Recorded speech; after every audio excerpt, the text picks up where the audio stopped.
Hello बच्चों, कैसे हो आप सभी लोग। आशा करता हूँ कि आप लोग अच्छे होंगे। तो मैथमेटिक्स में क्लास 9th एनसीईआरटी आज हम एक्सरसाइज पढ़ने वाले हैं 2.4। तो एनसीईआरटी क्लास 9th का 2.4 एक्सरसाइज हम पढ़ने वाले हैं। इससे पहले हम बहुपद के बारे में जान चुके हैं कि बहुपद क्या होता है। बहुपद के बारे में हमने काफ़ी एक्सप्लेनेशन किया है, इससे कुछ एक्सरसाइज भी इससे पहले मैं लगवा चुका हूँ। तो आज एक्सरसाइज 2.3 के बाद 2.4 है। तो पहला सवाल मेरा कि क्वेश्चन में है कि बताइए कि निम्नलिखित बहुपदों में से किस बहुपद का एक गुणनखंड x+1 है। कुछ सवाल दिए हुए हैं। तो एक्सरसाइज है एक्सरसाइज 2.4 एनसीईआरटी मैथमेटिक्स का। तो हमको बताना है कि निम्नलिखित बहुपदों में से किस बहुपद का एक गुणनखंड x+1 है। पहला सवाल मेरा है, हमें चेक करना है कि x³ plus x² plus x+1 का x+1 एक गुणनखंड है या नहीं है। गुणनखंड है या नहीं, तो हमको ये चेक करना है। हमको इस सवाल में दे रखा है कि x जो हमारा बहुपद है x³ plus x² plus x+1 इसका एक गुणनखंड है कि नहीं। तो देखिए, गुणनखंड होना या ना होना किस चीज पर डिपेंड करता है। अगर x+1 से हम इस बहुपद को भाग कर दें, अगर मेरा शेषफल शून्य आ जाएगा तो हम कह सकते हैं कि x+1 इसका एक गुणनखंड है। अदरवाइज अगर शून्य नहीं आता है, रिमाइंडर 0 नहीं आता है, तो x+1 इस बहुपद का गुणनखंड नहीं होगा। कैसे? एक तो ये हमारा उपाय है। दूसरा, इस सवाल को सॉल्व करने के लिए और तरीका कैसे, x+1 अगर इस बहुपद का गुणनखंड होगा एक स्थिति में, कैसे, x+1 बराबर 0 कर दो तो x बराबर क्या आ जाएगा -1। x बराबर -1 x के स्थान पर रखोगे, अगर ये 0 हो गया तो समझ लो कि x+1 क्या है, हमारा एक गुणनखंड है। तो पहले नियम के आधार पर काम करूंगा। पहले मैं भाग करके देख लेता हूँ। x+1 से इसको भाग कर देते हैं, x³ plus x² plus x+1। देखो, भाग करना क्या होता है, जिस प्रकार से आप, जैसे मान लीजिए कि 24 है, 24 को आप 5 से भाग कर रहे हैं, तो उसी प्रकार से इसमें भाग करना होता है। भाग करेंगे क्या, सबसे पहले हमको देखना है कि भाग करने का सबसे सिंपल तरीका कैसे है। देखो, हमको सबसे पहले ये पहला जो बहुपद है हमारा, पहला x³ है, इसको देखना है और यहाँ पहला चीज को देखना है। यहाँ हमारा x है, यहाँ x³ है, तो x की पावर यहाँ पर मान लीजिए 1 है, तो हमें साफ नजर आ रहा है यहाँ 3 है, यहाँ 1 है, तो 3 में से 1 घटाएंगे तो कितना बचेगा 2। कितना बचेगा, जो पहला हमारा x है, x की पावर 1 है, यहाँ x की पावर 3 है, 3 में से 1 को घटा देंगे तो हमारे बचेगा x² बचेगा ना। तो x² से यहाँ पर लेकर जाएंगे, क्योंकि हमको पहला पावर इसमें बहुपद का है और इसमें बहुपद का जो पहला पावर है, इस पावर में डिफरेंस देखना है, ये कितने का डिफरेंस है। तो 3 में से 1 पावर निकल जाएगा, 2 बचेगा, तो हम यहाँ ले जाएंगे x⁻² से ले जाएंगे। अब देखो, x⁻² यहाँ पर लिख दिया, तो ये भागफल मेरा x⁻² है, x⁻² का 1 से मल्टीप्लाई करो तो गुणा में घातें क्या होती है, जुड़ जाती है, हमको पता है। तो x² और x का गुणा क्या हो जाएगा, हम x+1 से इसको भाग कर रहे हैं, तो हमको पहले भागफल में लिखना पड़ा x²। क्यों? क्योंकि इसमें से 1 घटाओ तो x² बचता है, तो x² कैसे गुणा करो तो क्या हो जाएगा, x³ यहाँ प्लस है, प्लस भी लगा दिया, x² का 1 से हुआ, तो हम जानते हैं कि 1 से चाहे इसको गुणा करो वही चीज आ जाता है, तो ये पावर कैंसिल हो गया, दोनों कट गया आपस में। अब हमको लिखना पड़ा x+1 नोट कर लो। अब यहाँ भी x+1 है, यहाँ मैं +1 से ले जा रहा हूँ, 1 से 1 से गुणा करोगे x, 1 का 1 से गुणा करोगे 1, ये भी कट गया, रिमाइंडर आ गया 0। तो रिमाइंडर क्या आ गया 0, तो इसका मतलब क्या है, रिमाइंडर भाग करने पर हमारा रिमाइंडर 0 आया है, इसलिए x+1 बहुपद का गुणनखंड है। एक तो ये सिंपल तरीका हो गया। दूसरा सिंपल तरीका, यदि x प्लस वन बहुपद का गुणनखंड होगा यदि x प्लस वन बराबर 0, x बराबर -1, x बराबर -1 रखने पर बहुपद शून्य होना चाहिए, बहुपद शून्य के बराबर होना चाहिए, होना x प्लस वन बराबर 0 क्या, x बराबर मैंने मान निकाल लिया 1, जहां जहां x है वहां -1 रखेंगे, लेकिन x रखने पर, x बराबर -1 रखने पर बहुपद इसका मान x cube plus x square plus x plus 1 का मान 0 होना चाहिए, ये रिक्वायर्ड है। अगर ये नहीं हुआ तो समझ लो कि बहुपद का गुणनखंड ही नहीं होगा। देखते हैं हम x बराबर -1 रखने पर बहुपद मेरा x cube plus x square plus x plus 1, इसको 0 के बराबर होना चाहिए। कब? जब हम मान रखेंगे तब। तो -1 के पावर 3 प्लस -1 के पावर 2 और यहाँ -1 प्लस 1, 1 की पावर 3 विषम संख्या की पावर करेंगे -1 ही आएगा। अगर पावर में सम संख्या होगी तो माइनस अगर है तो प्लस आएगा, नहीं तो फिर माइनस। 1 का स्क्वायर प्लस 1 हो जाएगा, यहाँ प्लस माइनस का गुणा माइनस और प्लस, यहाँ 1 से 1 कट गया, इससे 1 कट गया, बराबर आ गया 0। अतः ये सिद्ध हो चुका है कि x प्लस 1 बहुपद का एक गुणनखंड होगा। तो इस प्रकार से सवाल का पूरा एक्सप्लेनेशन हमने कर दिया। मुझे आशा है कि ये सवाल आपको बढ़िया समझ में आ रहा होगा। और आप लोग जानते हैं कि मेरा चैनल जो डीएस फिजिक्स है, वैसे एक चैनल विशेषकर फिजिक्स के लिए बना है, लेकिन कुछ बच्चों के कमेंट की वजह से मुझे 9th का और 10th का और 11th 12th का भी मैथ का भी वीडियो बनाना पड़ रहा है। तो यस, मेरा ये चैनल आप लोग को पसंद आए तो प्लीज़ इसको लाइक और शेयर करना तो बिल्कुल मत भूलिएगा, और प्रेस बेल आइकन अगर पहली बार हमारे चैनल पर आप लोग हैं तो मुझे आशा है सवाल आपको पसंद आया होगा, समझ में आया होगा। तो आप लोग एक बार इसको स्क्रीनशॉट ले लीजिए, तब तक फिर मैं दूसरा नेक्स्ट क्वेश्चन हल करूंगा। नोट हो गया? तो फिर अगला सवाल मिटाने जा रहे हैं इस क्वेश्चन को। तो मुझे आशा है कि सवाल समझ में आया होगा। अगला सवाल फिर, तो इसी प्रकार से अगर कोई भी तुमको चेक करना है कि बहुपद का कोई गुणनखंड है या नहीं है।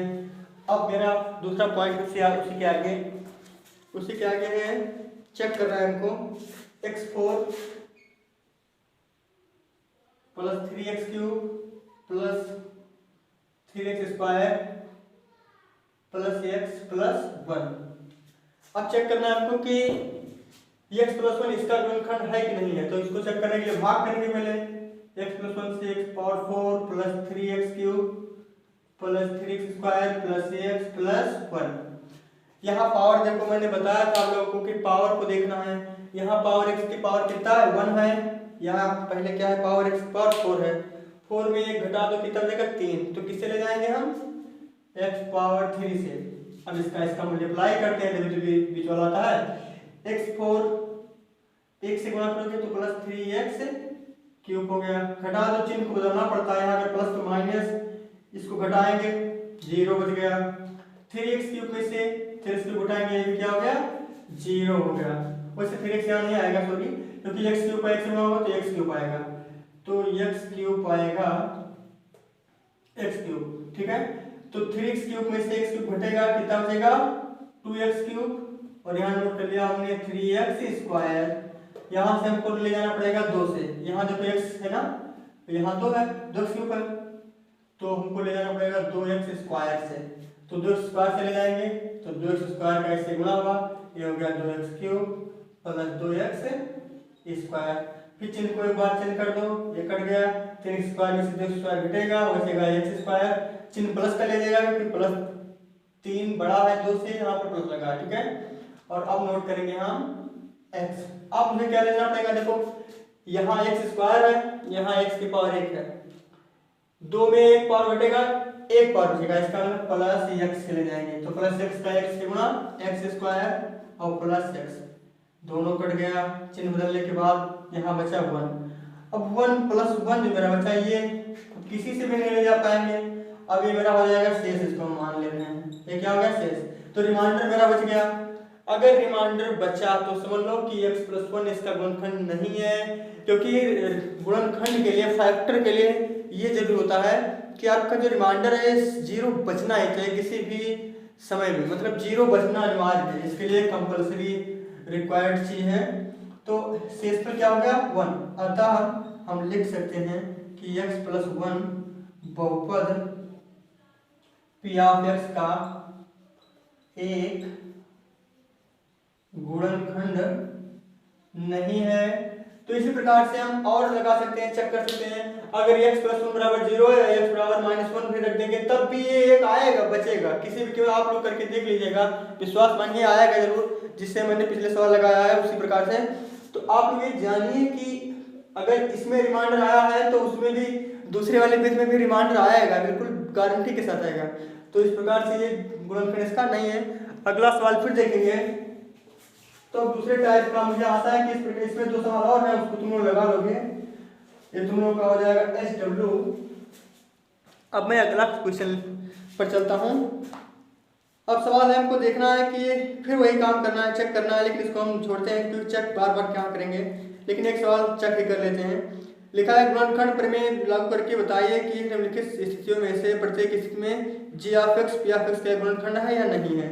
तो इसमें देखिए पहला सवाल है, चेक करना है हमको। p ऑफ x दिया हुआ है 2x³ plus x² minus 2x minus 1, ये g ऑफ x बराबर दिया है x+1। चेक करना है कि गुणनखंड है कि नहीं है। सिंपलीफाई कर सकते हैं इसको, मैं बहुत सावधान में रख से गुणनखंड डिप से। x+1 बराबर पहले 0 करो, x बराबर हो जाएगा 0 - 1, ये उधर जाएगा, x बराबर -1, x बराबर -1 रखने पर तो रख देते हैं। तो p -1 x के स्थान में -1 रखा, 2 गुणे -1 के पावर 3 प्लस -1 के पावर 2 -2 गुणे -1 -1, ये हो गया। 1 का पावर 3 है ना, तो -1 आएगा, तो हो जाएगा -2 प्लस 1 और माइनस का प्लस 2 -1, कितना आया 2 से 2 माइनस प्लस कट गया, 1 से 1 कट गया, बराबर आ गया 0। अतः x+1 बहुपद p ऑफ x का एक गुणनखंड है। ठीक है, ये बात क्लियर हो गई। तो ये गुणनखंड है क्योंकि शेषफल हमारा क्या गया, हमने मान रखा शेषफल प्रमेय द्वारा, उसका वैल्यू आ गया 0। इसको भाग करके भी चेक कर सकते हैं। ठीक है, चाहो तो तुम भाग करके भी इसको देख लो एक बार, ध्यान देखो। ठीक है, अब देखो इसको मैं भाग करके भी बता रहा हूँ कि ये है कि नहीं है गुणनखंड। देखो अभी मैं x+1 से इसको भाग कर रहा हूँ, 2x³ plus x² minus 2x minus 1।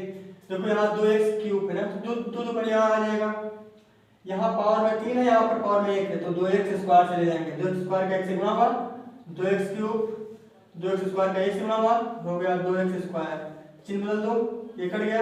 यहाँ नीचे 2 क्या है, बड़ा है, ये छोटा है, तो छोटे में बड़ा कट रहा है, इसका मतलब माइनस लगेगा, तो x² में 2 घटेगा x² और -2x उतारने का हमको अधिकार मिल गया। एक बार फिर यहाँ और माइनस ले जाएंगे x से, x का 1 से गुणा -² और माइनस प्लस का माइनस, फिर x चिन्ह कर दो, ये कट गया।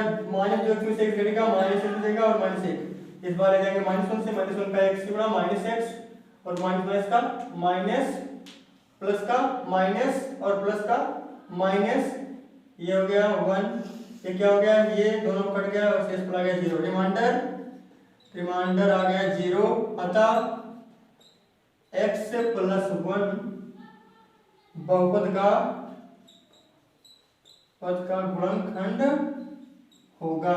तो मुझे आशा है कि ये सवाल तुम लोगों को समझ में आ जाएगा। सिंपल सवाल है, कोई कठिन सवाल नहीं है, लेकिन अगर आप सिंपल सवाल को समझेंगे तभी आप कठिन सवाल समझ पाएंगे, अदरवाइज नहीं समझ पाएंगे। तो इसको नोट करो, सवाल को आगे बढ़ता हूँ। तो इसी प्रकार से एक्सरसाइज 2.4 लगभग 7-8 सवाल है इसमें, तो 7 और 8 सवाल लगभग 4 सवाल हो चुके हैं। इसी प्रकार से आगे सवाल में देखता हूँ। इसमें दिया है कि तीसरा सवाल में आ जाओ। तीसरा सवाल में इसमें दिया है कि k का मान ज्ञात कीजिए जबकि गुणनखंड निम्नलिखित स्थितियों में से प्रत्येक स्थिति में x-1 p ऑफ x का गुणनखंड है। हमको चेक करना है कि x-1 पी ऑफ एक्स का प्रत्येक स्थिति में गुणनखंड है, प्रत्येक स्थिति में, किसी भी स्थिति में, प्रत्येक स्थिति में गुणनखंड है। तो पहला सवाल एक सवाल मैं लगा देता हूं, बाकी तुम लगाओगे। पी ऑफ एक्स बराबर दिया हुआ है x square plus x plus के। हमको चेक करना है कि एक्स माइनस एक इसका गुणनखंड है कहीं है। तो सिंपल तरीका है, एक्स माइनस एक बराबर 0 करो, एक्स बराबर हो जाएगा 1, एक्स बराबर 1 रखने पर एक्स बराबर रखो तो p1 बराबर हो जाएगा 1 का स्क्वायर प्लस 1 प्लस के बराबर, इसको 0 करो तो 1 प्लस 1 प्लस के बराबर 0, तो 1 1 2 हो गया, 2 प्लस के बराबर 0, के बराबर -2। तो प्रत्येक इसमें अगर गुणनखंड होगा तो x का मान रखेंगे, उसको 0 के बराबर करेंगे तो k का मान आ गया -2। तो इसी प्रकार से और एक दो सवाल इसको मैं तुम लोगों को दे रहा हूं, इसको लगा के बताना कि आंसर कितना आ रहा है। एक है दूसरा सवाल p ऑफ x बराबर 2x square plus kx plus √2। इसको चेक करना है, x प्लस 1 x माइनस 1 बराबर 0, तो x बराबर 1 रखोगे तो ये 0 आना चाहिए। 2 गुणे 1 का स्क्वायर प्लस k गुणे 1 प्लस √2 बराबर 0, तो 2 हो गया, इधर k हो गया प्लस √2, 2 और इसको उधर रख दो, 0 के उधर माइनस में हो जाएगा, तो ये हो गया k का वैल्यू। तो इस प्रकार से आज के लिए इतना ही। तो अगर मेरा चैनल अगर आपको पसंद आया तो उसको वीडियो को लाइक कीजिए, शेयर कीजिए। Thank you for watching my video.